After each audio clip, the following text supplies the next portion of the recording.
বক্তব্য রাখার জন্য অনুরোধ জানাচ্ছি। জনাব জি.কে. ঘোষ। বিসমিল্লাহির রহমানির রহিম।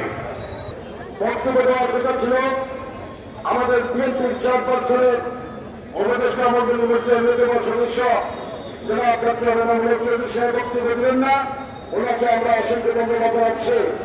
এই পর্যায়ে বক্তব্য রাখতে অনুরোধ করছে ভারতের জাতীয় দল বিএনপির চেয়ারপারসনের উপদেষ্টা মন্ডলীর সদস্য সাবেক আয়োজিত আজকের সিলেট জেলা মহানগর বিএনপি কর্তৃক আয়োজিত আজকের এই সমাবেশের সম্মানিত সভাপতি মঞ্চে উপস্থিত বাংলাদেশ জাতীয়তাবাদী দলের স্থায়ী কমিটির অন্যতম সদস্য জনাব সভাপতি আহমেদ, উপস্থিত ক্ষেত্রীয় এবং জেলা মহানগরের নেতৃবৃন্দ উপস্থিত ছাত্র দল, যুব দল, স্বেচ্ছাসেবক দল, কৃষক দল, জাসান এবং বাংলাদেশ জাতীয়তাবাদী দল জেলা মহানগর সভাপতি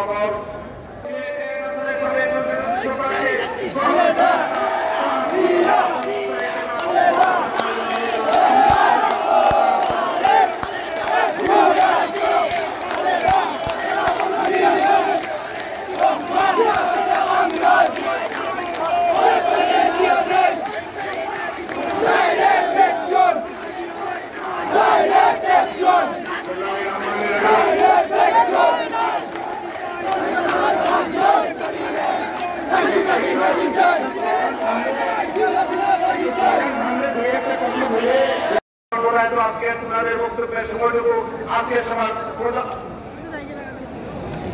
প্রধান অতিথিকে ওনারা দিয়ে দিয়েছেন। আমরা তাদেরকে আন্তরিকভাবে কৃতজ্ঞতা জানাচ্ছি, ধন্যবাদ জানাচ্ছি তাদের এই উদাহরণের জন্য। আমরা তাদের পক্ষে কৃতজ্ঞ এবং বাংলাদেশের পরাধীনতার শিকল থেকে বাংলাদেশকে রক্ষা করার ইতিহাসের মধ্যে প্রকৃত স্বাধীনতা পরাধীনতার সমান। যেই প্রকৃত স্বাধীনতা 7ই নভেম্বর সুরক্ষিত করে জাতিকে সুসংহত এবং ঐক্যবদ্ধ করেছিলেন, তিনি আমাদের সকলেরই প্রিয় বাংলাদেশের শহীদ রাষ্ট্রপতি, কিংবদন্তির নেতা, মহান স্বাধীনতার ঘোষক শহীদ রাষ্ট্রপতি জিয়াউর রহমান।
দেখতে পাচ্ছেন এই মুহূর্তে কোর্ট পয়েন্টে সরাসরি বিএনপির র্যালি থেকে আমি আপনাদেরকে দেখাচ্ছি।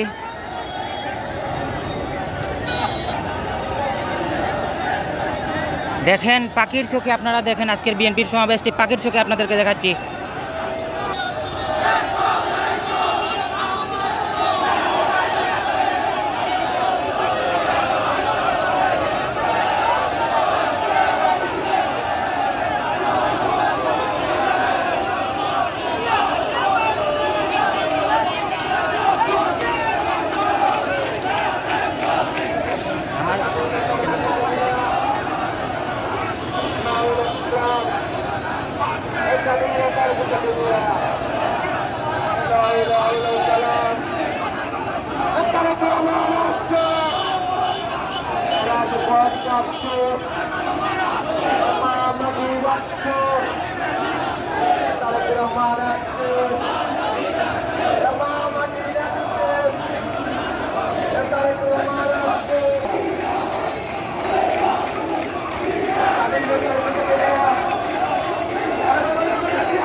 সমস্যা নাই, সমাবেশ চলে জানি বিএনপি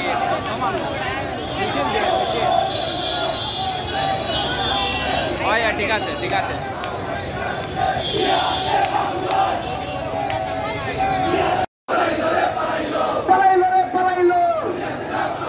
5 তারিখ কবে হলো?